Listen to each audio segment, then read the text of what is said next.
The first time Milo disobeyed in public, Harold Bennett thought it was a mistake. It happened on a gray Thursday afternoon. In Cleveland, the kind of damp, heavy day that made the city feel older than it already was. Harold stood in the checkout line at a neighborhood grocery store, one hand resting on the worn leather handle of his cart, the other loosely gripping Milo's harness. Milo was trained not to pull, not to wander, not to break position, but that day he did. Harold felt the gentle but deliberate tug first, not frantic, not playful, intentional. Milo stepped out from his left side and moved forward, nose low, muscles tense. Easy, Harold murmured, embarrassed. Heel.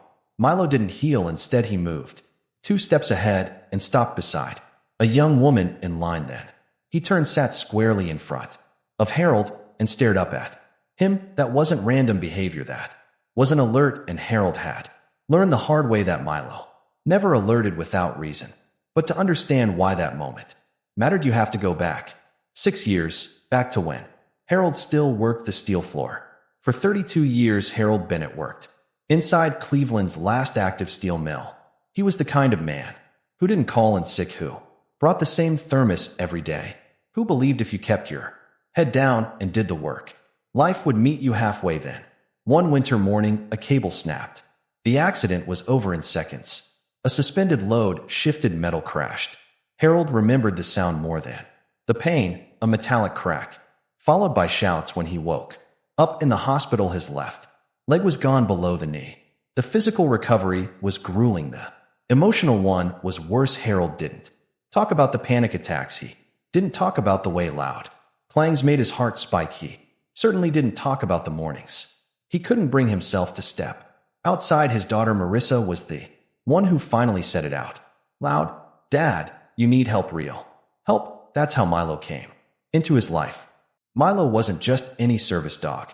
He'd been trained through a regional veterans and disability support program known for pairing highly attentive dogs with individuals managing mobility loss and trauma-related anxiety. Milo was a golden retriever with a steady gaze and a calmness that felt almost human. From the first meeting, he didn't jump or bark. He simply walked up to Harold, placed his chin gently on Harold's knee, the prosthetic, sighed, and waited. Harold didn't cry often, but that day he did.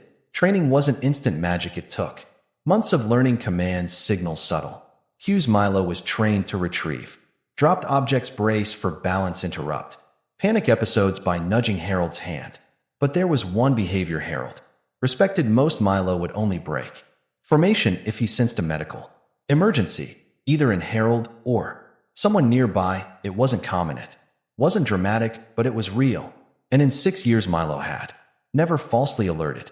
Which brings us back to the grocery store. The young woman in line looked to be in her mid-20s, brown hair tied back, oversized hoodie, a basket with a few basic items, bread, soup, bottled water. She looked tired more than anything. She gave Harold an apologetic smile. Sorry, I love dogs.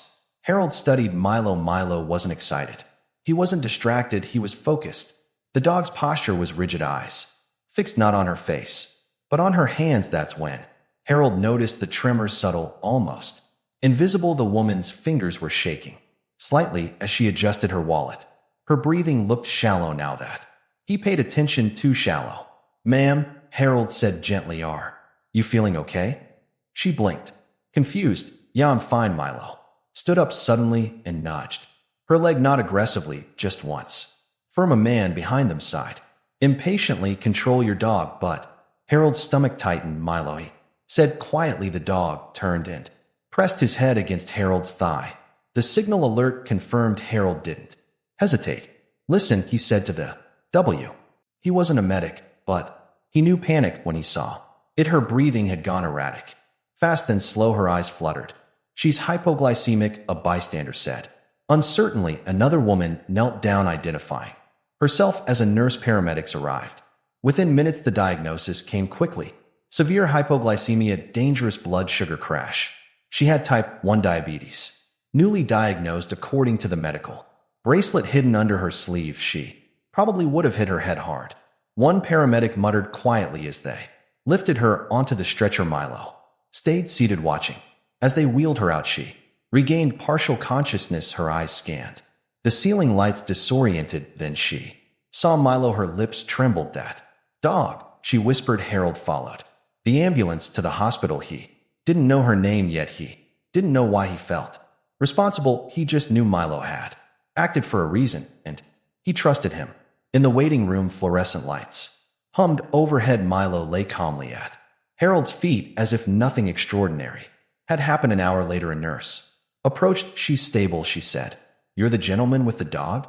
Harold nodded. She asked for you.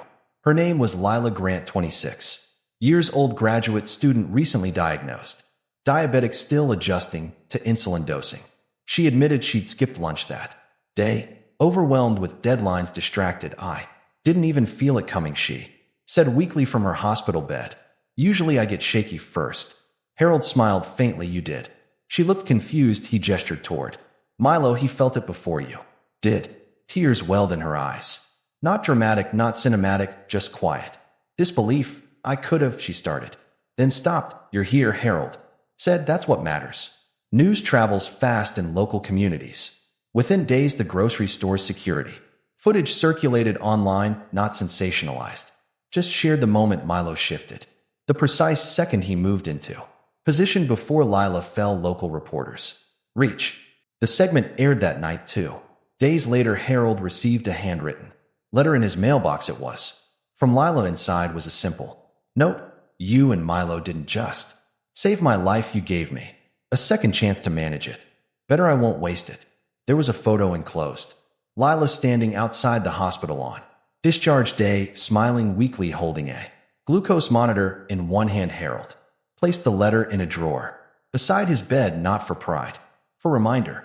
Because here's what most people don't understand about service dogs. They aren't just trained for tasks. They are trained for partnership. Months past, life returned to its steady rhythm. Morning walks, physical therapy appointments, grocery runs. But something subtle had shifted inside Harold.